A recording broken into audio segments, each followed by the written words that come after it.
बहुत ही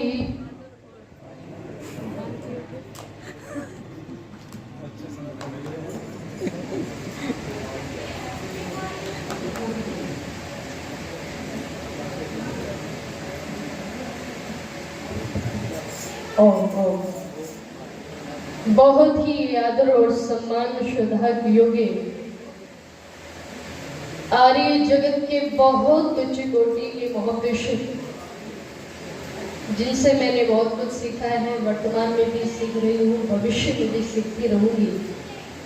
ऐसे आर्य जगत के बहुत उच्च कोटि के महापुरुष श्रद्धेय पंडित रामनिवास जी आर्य मेरे जीवन के प्रेरणा स्रोत जो एक परछाई की तरह से मेरे साथ में रहते हैं। श्रद्धेय मेरे पिता जगदीश जी, ढोलक पर बहुत सुंदर संगति कर रहे आदरणीय श्रद्धेय भाई अमित जी, मंच पर उपस्थित अपनी सभा के अध्यक्ष महोदय जी और आदरणीय श्रद्धेय दादा सीताराम जी, हरि सिंह सूबेदार जी, आर्य समाज मॉडल टाउन से हमारे मध्य में उपस्थित आदरणीय श्रद्धेय सूर्यदेव वेदांशु जी जो अथाह स्नेह मुझसे करते हैं, मैं भी बड़ा सम्मान करती हूँ। मंच पर उपस्थित समस्त विद्वजन, सामने उपस्थित सभी धर्मनिष्ठ सज्जनों, पूजा और वंदना के योग्य पवित्र मातृशक्ति, ये 200 रुपए की राशि आदरणीय श्रद्धेय यतेंद्र जी की बहन जी मुझे देकर के सम्मानित कर रही हैं, मैं इनका बहुत बहुत धन्यवाद ज्ञापित करती हूँ। और आदरणीय श्रद्धेय दादा हरि सिंह सूबेदार जी भी राशि देकर के मुझे प्रोत्साहित कर रहे हैं, इनका बहुत बहुत धन्यवाद। और श्रद्धेय सूर्यदेव वेदांशु जी के सुपुत्र ये राशि देकर के मेरा सम्मान कर रहे हैं, इसके उज्जवल भविष्य की मैं कामना करती हूँ। अन्य जिन्होंने भी राशि देकर के आदरणीय श्रद्धेय विनय जी आर्य प्रवीण जी के छोटे भाई हैं, ये 100 रुपए की राशि देकर के मेरा उत्साह वर्धन कर रहे भाई का बहुत बहुत धन्यवाद। सभी का मैं सामूहिक रूप से बहुत बहुत धन्यवाद ज्ञापित करती हूँ। और सामने बैठे हुए भाई अनुराग जी, इनका अपना YouTube चैनल है वैदिक दर्पण हिसार के नाम से, आप इस चैनल को ज़्यादा से ज़्यादा सब्सक्राइब करेंगे और वीडियोस को शेयर करेंगे तो आप सभी इस चैनल को प्यार देंगे, सपोर्ट देंगे। आइए थोड़ी सी देर के लिए कुछ चर्चा आप लोगों के साथ में मैं साझा करूँ समय के अंतर्गत रहते हुए, इसी आशा और विश्वास के साथ में कि आप लोग बड़े ध्यान से और श्रद्धा से सुने। शाश्वत मोहन मनीषी जी की लिखी पंक्तियां ये मैंने आप लोगों के मध्य में रखी कि आज पतझड़ हंसता मुस्कुराता है, घायल पड़ी बाहर है, कैसा राम राज आया हर फूल बना।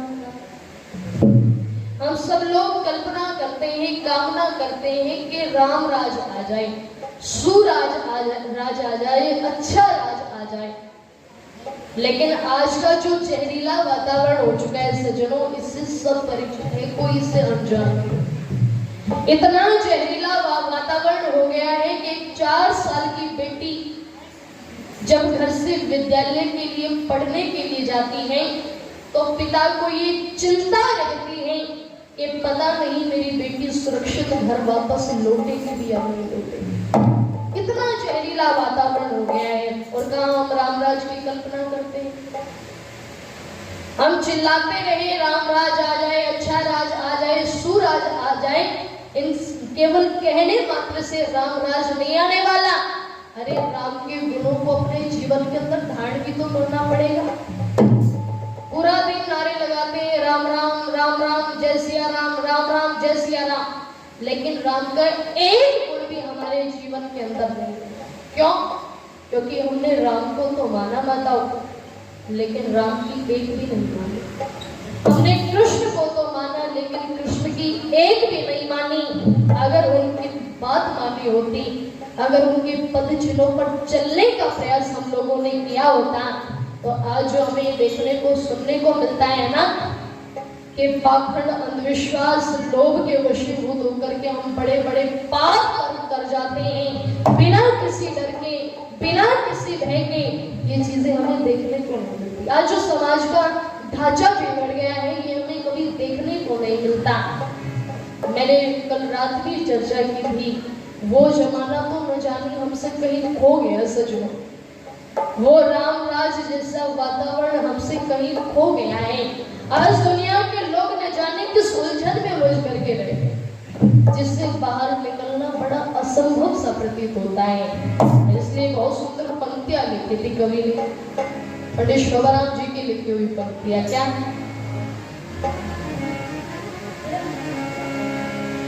कि आज उलझन में उलझी है दुनिया, कोई सुलझाने वाला नहीं है। आज उलझन में उलझी है दुनिया, कोई सुलझाने वाला नहीं है। पथ से भटकाने वाले अनेकों, पथ से भटकाने वाले अनेकों, मार्ग दिखलाने वाला नहीं है। आज उलझन में उलझी है दुनिया, कोई सुलझाने वाला नहीं है। आज उलझन में उलझी है। स्वर्ग में क्या क्या साधन मिलेंगे, ये तो बतलाने वाले अनेकों। स्वर्ग में क्या क्या साधन मिलेंगे, ये तो बतलाने वाले अनेकों। इस धरती पे कैसे जिए हम, इस धरती पे कैसे जिए हम, कोई सिखलाने वाला नहीं है। आज उलझन में उलझी है दुनिया, कोई सुलझाने वाला नहीं है। बस भटकाने वाले अनेकों, मार्ग दिखलाने वाला नहीं है। आज उलझन में उलझी है दुनिया, कोई हिंदू बना, कोई सिख बना, कोई ईसाई बना, कोई मुसलमान है। कोई हिंदू बना, कोई सिख बना, कोई ईसाई बना, कोई मुसलमान है। एक परिवार के सब सदस्य, एक परिवार के सब सदस्य, कोई मिलवाने वाला नहीं है। आज उलझन में उलझी है दुनिया, कोई सुलझाने वाला नहीं है।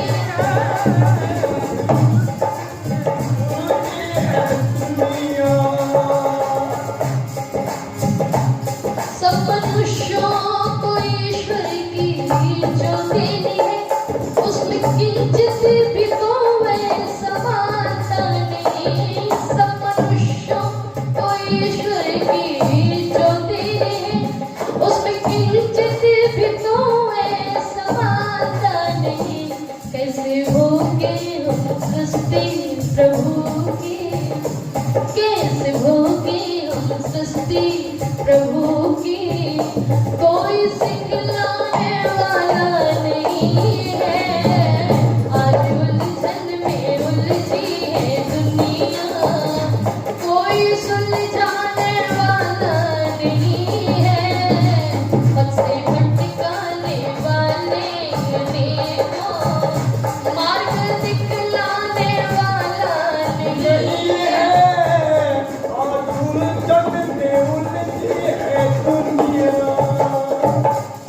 और आज हम लोगों ने बहुत तरक्की की, मतलब इतनी तरक्की की कि बड़े बड़े पदों पर आज हम लोग प्रतिष्ठित हो गए, बड़ी बड़ी डिग्रियां हमने हासिल की, बहुत कुछ जाना, लेकिन जिसको जानना था वो तो जाना ही। आज हम लोगों ने इतनी तरक्की की, इतनी उन्नति की कि एक समय था हमारा जब घरों में शादी विवाह आदि होते थे तो घरों में खाना बनाने वाली तो घर की महिलाएं होती थी और नाचने वाली बाहर से आती थी। लेकिन आज हम पढ़े लिखे हुए, वेल एजुकेटेड हुए, बड़ी बड़ी डिग्रियां हमने हासिल की, बड़े बड़े पदों पर हम प्रतिष्ठित हुए, तो आज क्या हो रहा है?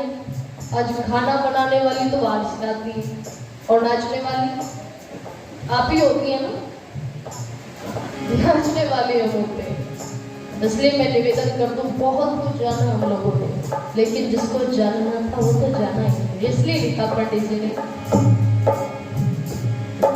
भूगोल खगोल के जाता बने, जिसको जाने न था उसको जाना नहीं। भूगोल खगोल के जाता बने, जिसको जाने न था उसको जाना नहीं। भूलों पे भूल करते हैं प्रेमी, भूलों पे भूल करते हैं प्रेमी, कोई पछताने वाला नहीं है। आज उलझन में उलझी है दुनिया, कोई सुलझाने वाला नहीं है। हंसे भटकाने वाले मार्ग दिखलाने वाला नहीं है। आज उलझन में उलझी है दुनिया, आज उलझन में उलझी है दुनिया, आज उलझन में उलझी है दुनिया, आज उलझन में उलझी है दुनिया। आज उन्होंने जाने किस उलझन पे उलझ करके रहे।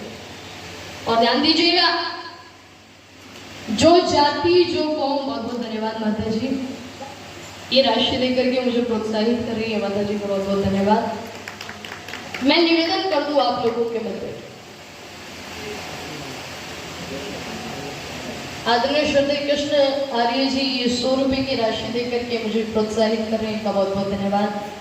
मैं निवेदन कर रही थी आप लोगों के मध्य में, जो कौम जो जाति और जो देश अपनी संस्कृति और अपने महापुरुषों को भुला देता है, उन देशों के नक्शे से बच जाया करते हैं। और आज हम ये नहीं कर रहे हैं, अपने महापुरुषों को हम जानने का प्रयास नहीं करते, उन महापुरुषों के पद चिन्हों पर चलने का प्रयास नहीं करते।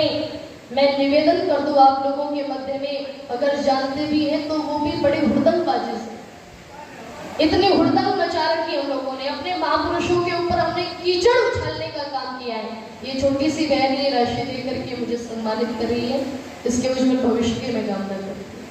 हमने इतना कीचड़ उछाला अपने महापुरुषों पर, हमने राम को नहीं छोड़ा, हमने कृष्ण को नहीं छोड़ा, हमने हनुमान को नहीं छोड़ा, हमने गणेश को नहीं छोड़ा, किसी को नहीं छोड़ा। अपने महापुरुषों के जीवन पर इतना कीचड़। ध्यान रखिएगा, 19वीं सदी का ऋषि दयानंद यूं कहता है कि योगेश्वर कृष्ण का जीवन आप पुरुषों के सदृश था। लोगों ने कहा कि स्वामी जी हम समझे नहीं। बोले जिसने जन्म से लेकर के मृत्यु पर्यंत कोई पाप ना किया हो, वो योगेश्वर कृष्ण। और याद कीजिएगा कभी उस घटना को, जब राजसूय यज्ञ चल रहा था तो उस राजसूय यज्ञ में नरेंद्र मंडल के अंदर अनेकों राजा उपस्थित थे और सभी राजाओं के बीच में खड़े होकर के भीष्म पितामह एक बात कहते हैं कि मैंने अपने जीवन में शुरू से लेकर के अब तक अनेकों ऋषि मुनियों अनेकों महापुरुषों का सानिध्य प्राप्त किया है, लेकिन मुझे योगेश्वर कृष्ण के सानिध्य दूसरा कोई नजर नहीं। अच्छा कोई छोटी बात है क्या ये? भीष्म पितामह जैसा योद्धा खड़ा होकर के ये बात कह रहा है। और एक बात और कह रहे हो कि इस नरेंद्र मंडल में उपस्थित एक भी ऐसे राजा को मैं नहीं देख रहा जिसे योगेश्वर कृष्ण ने अपने तप से, अपने बल से, अपने चरित्र से, अपने व्यक्तित्व से ना जीता हो। एक भी ऐसे राजा को मैं नहीं देख रहा। कोई छोटी बात नहीं है ये। और उसी नरेंद्र मंडल के अंदर शिशुपाल ने बहुत ज्यादा अपशब्दों से योगेश्वर कृष्ण का अपमान करना चाहा, लेकिन वो अपने अपमान पर चुप रहे।